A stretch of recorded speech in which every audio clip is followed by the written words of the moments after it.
యెహోవా న్యాయము ఆలకించు ప్రభువా, నా మొర ఆలకించుము. అది కపటమైన పెదవుల నుండి వచ్చినది కాదు ప్రభువా. నిజమైన ప్రార్థన నేను చేస్తున్నాను. నిజంగా నీ సన్నిధిలో మొరపెడుతున్నాను ప్రభు. నాయన నీ సన్నిధిలో ప్రార్థించినప్పుడు నువ్వు నాకు సహాయం ఇచ్చేది, నువ్వు నాకు మేలు చేయి ప్రభు అన్నప్పుడు దేవుడు మనకు సహాయం చేసే దేవుడు. మమ్మల్ని ప్రార్థనలన్నింటి మీద ఆయన ఆశీనుడై ఉన్నాడు. ఆయన నిజమైన దేవుడైన, మాట్లాడే దేవుడైన, సృష్టికర్త అయిన దేవుడైన. హల్లెలూయా. దేవుని సన్నిధిలో ఏ విధముగా మనము ప్రార్థన చేస్తున్నాం. నీ సన్నిధి నుండి నాకు తీర్పు వచ్చును గాక. నీ కన దృష్టి న్యాయముగా చూచును. రాత్రి వేళ నీవు నన్ను దర్శించి నా హృదయమును పరిశోధించితివి. నన్ను పరిశోధించితివి. నీవు దురాలోచనయు కానరాలేదు. నీ నోటి మాట చేత నేను అతిక్రమింపను. దేవుని సన్నిధిలో ఏ విధంగా మనము ప్రార్థన చేస్తున్నాం. దేవుని సన్నిధిలో యథార్థంగా ప్రార్థించిన వారికి దేవుడు ఏమేలు చేయక మానమన్నాడు యేసు ప్రభువారాయన. దేవుని సన్నిధిలో ఏ విధంగా ఉన్నాము, మనకెంత బలహీనత ఉన్నా కూడా దేవునిలో నిలబడినప్పుడు దేవుడి నోటికి నోరు విండి మాట్లాడే దేవుడే. నాకెంతో బలహీనత, మాట్లాడితే దొంగ చేస్తుంది. ఆ విధంగా దేవుడు ఎంతగానో నన్ను ఇలా నిలబెట్టి మాట్లాడిస్తున్నాడు. ఆయన గొప్ప దేవుడు, శక్తివంతుడైన మాట్లాడే దేవుడిని మనము కలిగి ఉన్నాము. జీవము గల దేవుడిని కలిగి ఉన్నాము. మనము అన్ని విషయాల్లోనూ దేవుడిలో నమ్మకముగా ఉండినప్పుడే దేవుడు మనకు సహాయం చేసే దేవుడు అంటాడు. యెహోవా న్యాయమును ఆలకించము, నా మొరను అంగీకరించము. నా ప్రార్థన చెవియొక్కము. అది కపటమైన పెదవుల నుండి వచ్చినది కాదు ప్రభువా. అది నిజమైన ప్రార్థన తండ్రి. నా ప్రార్థనను ఆలకించినట్లయితే నువ్వు నాకు సహాయం చేయగల దేవుడు ప్రభువా అన్నప్పుడు దేవుని సన్నిధిలో ఏ విధముగా ప్రార్థన చేస్తున్నాము. ఎచ్చటేంద్ర ముగ్గురు కూడిన నా మాట స్తుతిస్తారో వారి మధ్యలో నేను ఉంటానన్నాడు ఆయన. ఎంత ముగ్గురి కంటే ఎక్కువగా మనము దేవునిలో ప్రార్థించే భాగ్యాన్ని, తరుణాన్ని దేవుడు మనకి ఇచ్చాడు. అనేక మందిని తీసుకొచ్చే సంఘముగా, అనేక మందిని నింపే సంఘముగా బిడ్డలు ఉండినప్పుడు అనేక మంది వచ్చి దేవుని ఆరాధించడానికి శక్తితో దేవుడు నింపుతాడు ఆయన. ఈ సంఘాన్ని ఎంతగానో దేవుడు ఆశీర్వదిస్తూ ఉన్నాడు. ఎంతగానో కోటాలన్నీ కూడా ఎంతో ఘనంగా చదివేయండి. కోటాలు, బాప్తీస కార్యక్రమాలు, అలాగే పన్ను అని, అలాగే రూతు, వీళ్ళందరూ కూడా రక్షణ తీసుకుని దేవునిలో ఎంత గొప్ప రక్షణ భాగ్యాన్ని పొందారు. ఆ రక్షణ భాగ్యం మిగతా బిడ్డలకు కూడా కావాలి. దేవుని సన్నిధిలో మనము ప్రార్థించినప్పుడు వారిని కూడా దేవుని రక్షణ భాగ్యాన్ని ఇస్తారు. రూతుకి ఇచ్చిన రక్షణ రాజు కూడా కావాలి. అలాగే శ్యామల, అలాగే దేవుని సన్నిధిలో గాయత్రి రక్షణ పొందాలి, శివ రక్షణ పొందాలి, రమణ రక్షణ పొంది ఎంతో మంది ఉన్నారండి. అదే నిమ్మగా కూడా ఉన్నది. అలాగే మన సంఘంలో ఇదందరూ రక్షణ పొంది ప్రతి కుటుంబము కదిలి వస్తే మనకు వేరే ఎవరు అక్కర్లేదు, మనమే చాలు. హల్లెలూయా. అదే రీతిగా సంఘాన్ని అభివృద్ధి పరిచినప్పుడు పైనుంచి పాస్గా చూసి ఎంతగానో సంతోషిస్తారు. అయ్యో నా బిడ్డలో రక్షణ పొందారు, నా బిడ్డలు చూడండి రక్షణ పొందారని ప్రభు వారికి అక్కడ దూతలతో వాళ్ళందరితో చెప్పి ఎంతో జయగీతాలు అక్కడ పాడుకుంటూ ఉంటారు. ఒక పాపి రక్షింపబడము పరలోకంలో ఎంతో సంతోషకరము. ఒకరు రక్షింపబడము పరలోక రాజ్యంలో ఒక ఎంతో ఘనత అంట. ఆయన కోటాల కోట్ల దూతలతో స్తుతింపబడుతూ ఉండడానికి రక్షణ తీసుకోవాలి. కోటాల కోట్ల దూతలతో నువ్వు రక్షింపబడ్డావు, నా సన్నిధికి చేర్చబడింది ఆ బిడ్డ అని దేవునిలో ఎంతో గొప్ప శక్తి, దేవునిలో ఎంతో ఆశీర్వాదము తెలుసుకుని ప్రతి వారు వేరు తిరగకుండా ప్రతి వారు రక్షణకి ముందుగా వచ్చినట్లయితే దేవుడు ఎంతగానో సంతోషిస్తాడు. హల్లెలూయా. దేవుని సన్నిధిలో కోట్ల దూతలతో ఆయన స్తుతింపబడుతూ ఉంటారంట. ఒక పాపి రక్షింపబడడం, ఈ లోకంలో రక్షణ తీసుకోవడము ఎంతో ఘనత, ఎంతో ఆశీర్వాదము. ఆ విధముగా దేవునిలో ఏ విధముగా దేవుణ్ణి సంతోష పెట్టే బిడ్డగానే ఉన్నావా? దేవునిలో నువ్వు ఎలాగ నడుస్తూ ఉన్నావు? రాజైతే కోటాల విషయంలో ఎంతగానో ప్రోత్సహించి అనేక మందిని తీసుకొచ్చి అనేక మందిగా అక్కడ బలపరిచి దేవునిలో ముందుకు సాగిన బిడ్డ. ఆ విధముగా దేవునిలో అనేక మంది జాస్తా గారండి, సుభలక్ష్మి గారండి, కొత్త కుమారి గారు, చిన్న కుమారి, వీళ్ళందరూ కూడా దేవునిలో ఒక పాటలు, ప్రార్థనలు, అనేక పాటలు, చక్కటి పాటలు పాడుతూ దేవుని ఘనపరిచినప్పుడు ఎంతగానో సంతోషించాం. దేవునిలో ఆ విధంగా ఉత్సాహంతో సంతోషంతో మంచి మంచి పాటలు పాడి దేవుడిని కనపరిచినప్పుడు దేవుడు ఎంతో సంతోషిస్తాడు. హల్లెలూయా. స్తుతుల మీద దేవుడు ఆశీనుడై ఉంటానన్నాడు. స్తుతుల మీద నేను ఆశీనుడై ఉంటానన్నాడు. ఆ విధముగానే దేవుని సన్నిధిలో ప్రతి ఒక్కరూ దేవుని స్తుతించారు. వాయించిన బిడ్డలైతే ఎక్కడ నేను ఏ సంఘానికి వెళ్ళినా ఏదో నేను ఇలాగా కనబడుతూ ఉంటామండి. ఈ సంఘంలో ప్రతి ఒక్కరు కూడా చక్కటి పాటలు పాడారు అని చెప్పేవాళ్ళు. హల్లెలూయా. మంచి స్వరాలని దేవుడు ఇచ్చాడు. రెబెకాకి గాయత్రికి మంచి స్వరాన్ని ఇచ్చాడు. ఆయన చక్కటి పాటలు పాడుతూ ఉన్నారు. అలాగే అందరూ కూడా మంచి పాటలు పాడుతూ ఉన్నారు. దేవుని సన్నిధిలో ఈ విధముగా దేవుని కొనియాడము, దేవుని గణపరచడము. అలాగే జ్యోతి చక్కగా పాడింది. ఎందుకంటే దేవునిలో ఎడతెగక ప్రార్థించిన వారికి దేవుడు ఏ మేలు చేయక మానన్నాడు. ఆ విధముగా దేవుని సన్నిధిలో మనము ప్రార్థించినప్పుడు, దేవుల్లో నడిచినప్పుడు, దేవుల్లో మనం వండినప్పుడు దేవుడు ఎంతగానో నేను దీవిస్తాడు. హల్లెలూయా.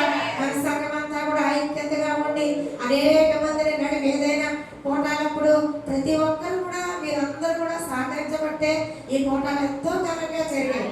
ప్రతి ఒక్కరు నాకెందుకులే వాళ్ళే చేస్తారు, నాకెందుకులే వాళ్ళే పాడుకుంటారు అని కూర్చుంటే ఏమీ జరగవు. కానీ ప్రతి ఒక్కరు నేను పాడాలి, నేను ఉండాలి, నేను చేయాలి అని తలంపు ప్రతి వారికి వచ్చింది.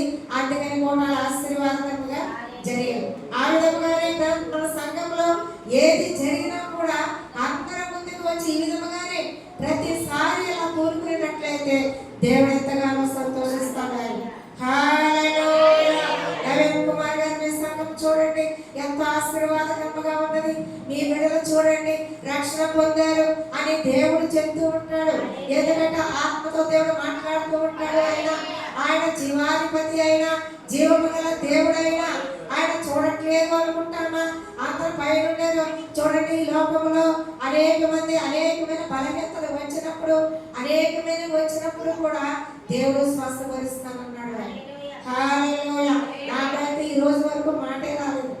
ఇప్పుడు దేవుడి సన్నిధి ఇక్కడే మాట వచ్చింది నాకు. దేవుడు ఎలాగ నడిపిస్తాయో ఉన్నాడంటే ఆయన గొప్ప దేవుడైనా, ఆయన మాట్లాడే దేవుడు అంటున్నాడు. నీకు నేను తోడుగా ఉన్నానంటున్నాడు. ఆయన నీకెంత బలహీనతగా ఉన్నా, ఎంత అనారోగ్యముగా ఉన్నా, నువ్వు ఏ స్థితిలో ఉన్నా నీతో నేను ఉంటానన్నాడు ఆయన. హల్లెలూయా.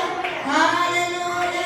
జీవము గల దేవుని మహిమ కలిగి ఉన్నాము, మాట్లాడే దేవుని మహిమ కలిగి ఉన్నాం. కాబట్టి దేవుని సన్నిధిలో ఏ విధముగా నువ్వు ప్రార్థన చేస్తున్నావు, ఏ విధముగా దేవునిలో ముందుకు సాగుతూ ఉన్నావు. ప్రభువా నువ్వు నిజమైన దేవుడు కదా, ప్రభువా నువ్వు నిజమైన నా తండ్రివి కదా, నువ్వు నాకు మేలు చేయి ప్రభువా, నువ్వు నాకు సహాయం చేయి తండ్రి, నువ్వు నాకు తోడుగా ఉండు ప్రభువా, నా గృహంలో నీవుండు తండ్రి, నా గృహంలో నీ ఉండినట్లయితే నాకున్న ప్రతి వ్యాధి బాధల్లో వచ్చి కూడా విడుదల పొందుతాను తండ్రి అని దేవుని సన్నిధిలో ఆ విధముగా మనం దేవుని కొనియాడినట్లయితే దేవుడు నీకు తోడుగా ఉంటానని యేసు ప్రభువు సెలవించిన దేవుడైన. నా ప్రార్థన చెవియకు అది కపటమైన పెదవుల నుండి వచ్చినది కాదు ప్రభువా, అది కపటమైన పెదవుల నుండి వచ్చినది కాదు. నిజమైన ప్రార్థన నేను చేస్తున్నాను, నిజంగా నీ సన్నిధిలో మొదలుపెడుతున్నాను తండ్రి, నిజంగా నీ సన్నిధికి నేను వస్తూ ఉన్నాను. ఈ లోకంలో ప్రతి పని పక్కన పెట్టి ఆదివారం అయ్యేసరికి నీ సన్నిధిలో నేను కనబడుతున్నాను ప్రభువా. నీవు నాకు తోడుగా ఉండు తండ్రి, నా కుటుంబంలో నాకున్న పరిస్థితులను మార్చు తండ్రి, నాకున్న ఇబ్బందులను తీర్చు తండ్రి, నాకున్న అవంతరములను తీర్చు ప్రభువా. మనకు ఏదైనా అవంతరం వచ్చినా, అనారోగ్యం వచ్చినా దేవుడి చేతిలో ఉన్నదండి. ప్రతిదీ కూడా దేవుడి నిలబడితే నిలబడగలము, ఆయన నిలబడలేకపోతే నిలబడలేము. ఎందుకంటే ఆయన చేతిలో మనం ఉన్నాము. ఆయన కుమ్మరివాడు చూడండి, ప్రతి కొండను ఆయన ఇష్టం వచ్చినట్లుగా చేస్తాడు. అలాగే దేవుడు కూడా ప్రతి వారిని కూడా తనకి ఇష్టం వచ్చినట్లుగా దేవునికి ఇష్టమైన రూపము మనకి ఇచ్చి ఆ విధంగా తయారు చేస్తాడు. దేవుని చేతిలో మనము, ఆ తండ్రి అయిన చేతిలో మనము అక్కడ మట్టి ముద్దగా ఉన్నప్పుడు ఆ మట్టి ముద్దను ఏ విధంగా మలుచుకోవాలో, ఏ విధంగా చెయ్యాలో అంత దేవుని చేతుల్లోనే ఉన్నది. కాబట్టి ఆ యొక్క నిజమైన దేవుని సన్నిధికి ఏ విధముగా దేవుని మందిరంలో ప్రవేశిస్తూ ఉన్నాం, ఏ విధముగా దేవునిలో నువ్వు నడుస్తూ ఉన్నావు, ఏ విధముగా దేవునిలో ముందుకు సాగుతూ ఉన్నావు. ప్రభువా నిజమైన దేవుడు నీవే తండ్రి. నాకు నా పరిస్థితులు ఎన్నో మంత్రములు ఈ వారంలో నా కుటుంబంలో నువ్వు నన్ను లేవనెత్తావు, నన్ను బలపరిచావు. ఈ వారం అంతా నువ్వు నాకు తోడుగా ఉన్నావు. ఈ యొక్క ఆదివారం నాకు ఇచ్చావు తండ్రి. ఇక్కడ నిలబడే శక్తిని నాకు దయచేసావని దేవుని సన్నిధిలో మనం ప్రార్థించినప్పుడు దేవుడు నీకు తోడుగా ఉంటానని యేసు ప్రభువు సెలవించిన దేవుడు ఆయన. హల్లెలూయా. రాత్రి వేళ నీవు నన్ను దర్శించి నా హృదయమును పరిశీలించితివి, నన్ను పరిశోధించితివి. నీవు ఏ దురాలోచనయో కానరాలేదు. నీ నోటి మాట చేత నేను అతిక్రమింపను. మనుషులు కార్యముల విషయమైతే బలాత్కార మార్గంలో తప్పించుకుంటే నీ నోటి మాటను బట్టి నన్ను నేను కాపాడుకొని ఉన్నాను తండ్రి. నీ నోటి మాటను బట్టి నేను కాపాడుకొని ఉన్నాను. నువ్వెంతో శక్తి గల దేవుడు అని మనుషులైతే ఎన్నో కష్టమైన మాటలు మాట్లాడతారు. నీవైతే నిజమైన దేవుడు తండ్రి, నీతి గల దేవుడు, మంచి ప్రవర్తన గల దేవుడు తండ్రి. నాకు మంచి ఆశీర్వాదాన్ని ఇచ్చే దేవుడు, మంచి మేలుతో నింపే దేవుడు తండ్రి. నీవు నీ అందరి నేను నిలిచి ఉన్నాను తండ్రి. కపటమైన కథల నుండి వచ్చినది కాదు ప్రభువా. నిజమైన ప్రార్థన నేను చేస్తున్నానని దేవుని సన్నిధిలో మనం ప్రార్థించినప్పుడు దేవుడు నీకు తోడుగా ఉంటానన్నాడు ఆయన. హల్లెలూయా, హల్లెలూయా. నా కాలు చాలలేదు, నేను నీకు మొరపెట్టుకొని ఉన్నాను. దేవా నీవు నాకు తగ్గించదు, నాకు చెవియొక్కము, నా మాట ఆలకింపుము. నీ శరణొచ్చిన వారిని వారి మీదకి లేచి వారి చేతిలో నుండి నీ కుడి చేతి రక్షించేవాడు. నీ కృపాతిశయములను చూచుము. ఒకడు తన కనుపాపను కాపాడుకున్నట్లు నన్ను కాపాడుము. అప్పుడు తన కనుపాపలో కాపాడుకుంటూ ఉంటాడు. ఏ విధంగా కాపాడుతాడు?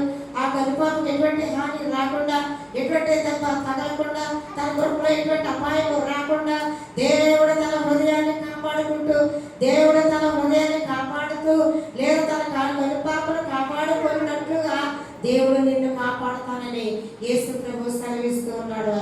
నేను గొప్ప దేవుడిని అంటున్నాడు ఆయన. నేను శక్తివంతుడిని అంటున్నాడు. నీవు నా దగ్గరికి రా అంటున్నాడు ఆయన. నేను సహాయం చేయడానికి ఈ లోకానికి వచ్చానన్నాడు. నీకు తోడుగా నిలిచి ఉండడానికి నేను ఉన్నాను. నీ గృహంలో ఆపదలు తొలగిస్తాను నేను. నీ గృహంలో ప్రతి ఒక్కరి ఇబ్బందులు తీసివేస్తాను అంటున్నాడు ఆయన. నీ వెనక దేవుని సన్నిధికి వస్తే నాకు ఎవరు ప్రభువా, ఎవరు తీరుస్తారు? నాకు నా బలహీనతలు ఎవరు కొడతారు? నాకున్న వ్యాధి బాధలు ఎవరు తీసివేస్తారు అని దేవుని సన్నిధిలో దేవుడిని అడుగుతున్నావా? దేవుడే నీకు సహాయకుడిగా ఉంటానన్నాడు. దేవుడే నీకు తోడుగా ఉంటానన్నాడు. దేవుడే నిన్ను బలపరుస్తానన్నాడు. నీ గృహంలో ఎన్ని శోధనలు వచ్చినా తిరిగి నీకు జయాన్ని ఇస్తాడు ఆయన. తిరిగి నీకు ఆశీర్వాదాన్ని ఇవ్వడానికే చూస్తున్నానంటున్నాడు. దేవుడు ఉన్నాడా నిజంగా? ఎందుకు నాకు ఇలా జరిగింది? దేవుడు ఉన్నాడా నిజంగా? ఎందుకు నా గృహంలో ఇలాంటి కీడు జరిగింది అని అలాగలను సంశయిస్తున్నావా? దేవుడు తప్పకుండా కీడు వెనక మేలు నీకు దాచి ఉంచుతాడు ఆయన. హల్లెలూయా. ఈ లోకంలో మనుషులకి అనేకమైన బలహీనతలు అనేకమైనవి వస్తాయి. అంత చేత అంత మాత్రాన దేవుణ్ణి ఏమి మనం అనడానికి సరిపోదు. ఆయన నిజమైన దేవుడు. లోకానంతా దేవుడు సృష్టించాడు. ఈ లోకమంతా దేవుని చేతిలోనే ఉన్నది. మనము ఆయన చేతిలో మట్టి ముద్ద లాంటి వాళ్ళము.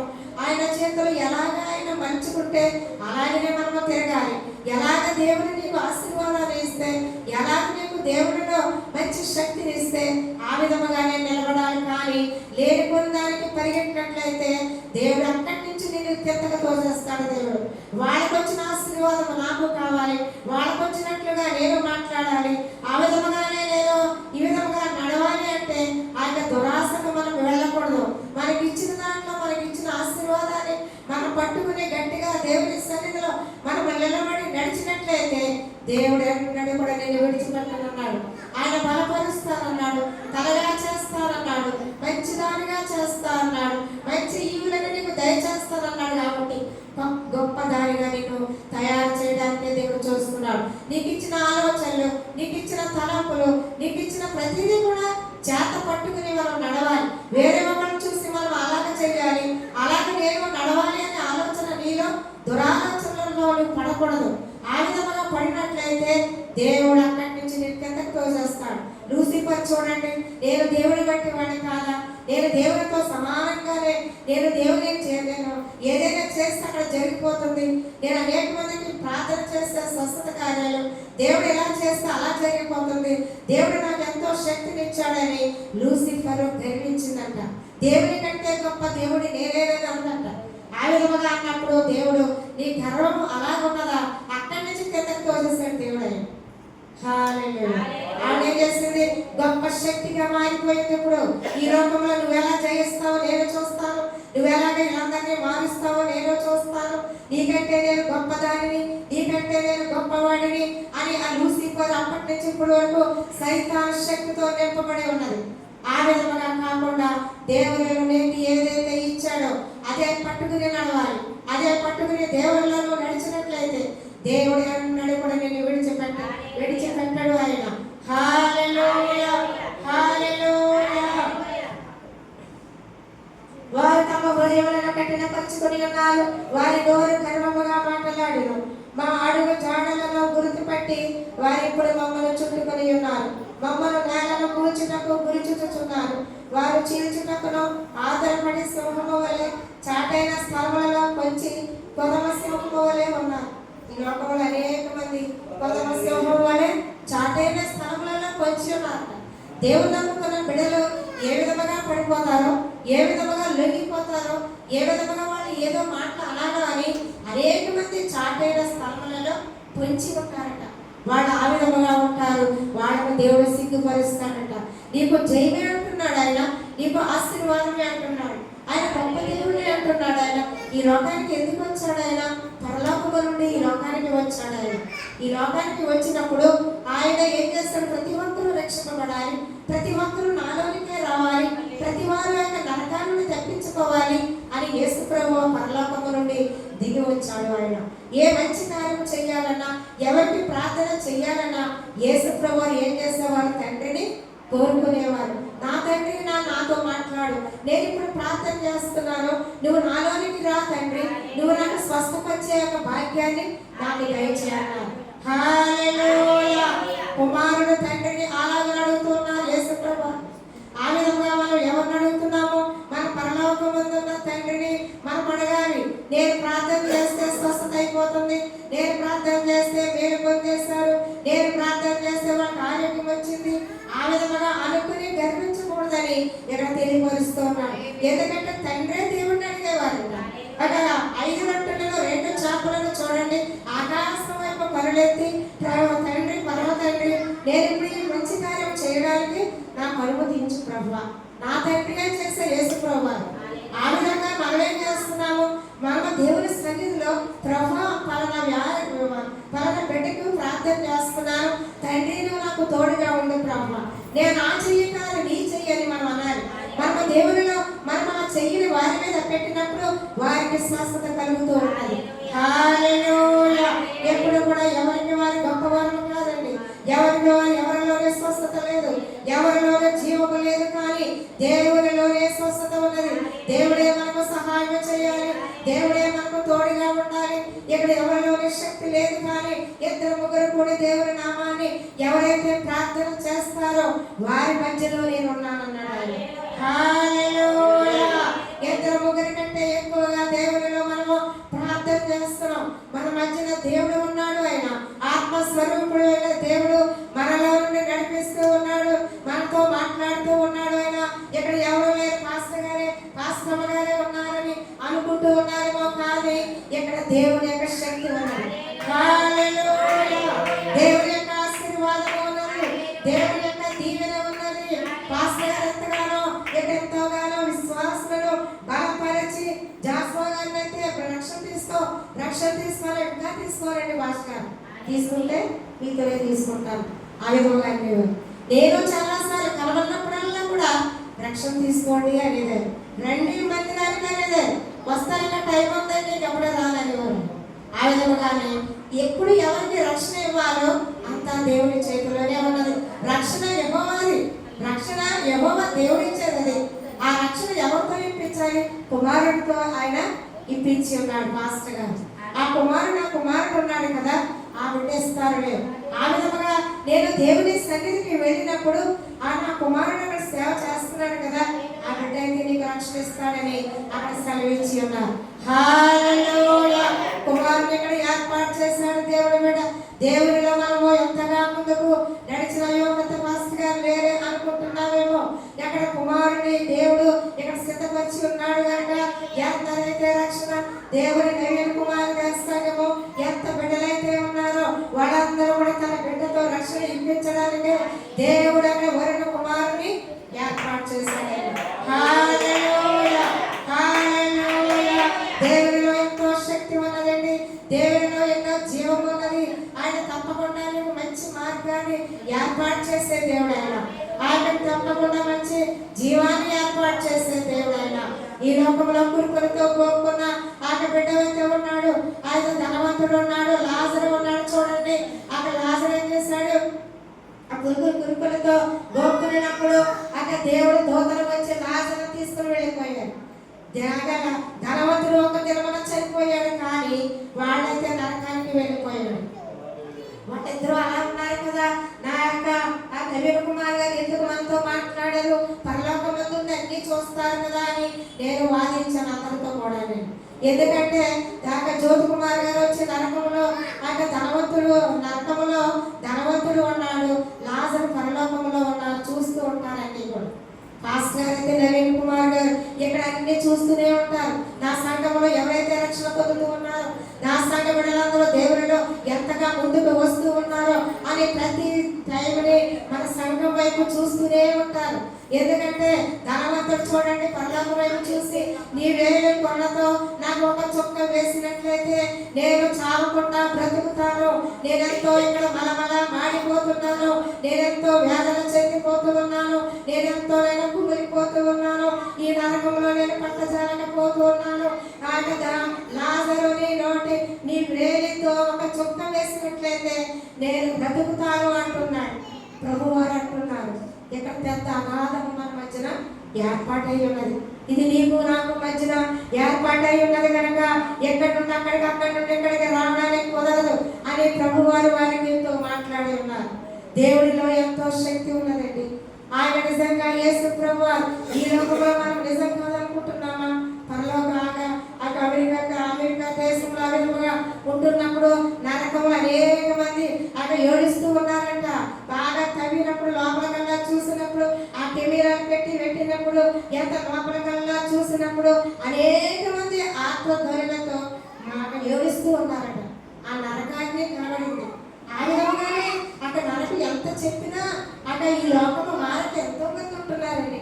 ఎంతో మంది అన్య జనాంగం ఈ లోకంలో అలాగ తిరుగులాడుతూ ఉన్నారు. ఇంకా ప్రభు నమ్ముకుందాములే, ఇంకా దేవుని సన్నిధికి వెళ్దాములే, ఇంకా నేను రక్షణ తీసుకుంటానులే, ఎక్కువ నేను ఈ లోకంలో అనేక మంది ఉన్నాం కదా, ఇవన్నీ చూసుకుంటానులే అని ఆ విధంగా కొనసాగుతూ ఉన్నారు. మనం ఎట్టి పరిస్థితుల్లో ఆలస్యం చేయకుండా, దేవుడు ఎప్పుడు వస్తాడో తెలియదు కాబట్టి, ఇప్పుడు వస్తాడో రేపు వస్తాడో ఎప్పుడు వస్తాడో మనకు తెలియదు. సిద్ధ మనసు కలిగి మనం సిద్ధపడి ఉన్నట్లయితే దేవుడు రాగానే మనం ఎత్తబడుతూ ఉంటాం. ఆయనతో మనం తలుపు తీయగానే పరలోక రాజ్యంలో చేర్చబడతాం.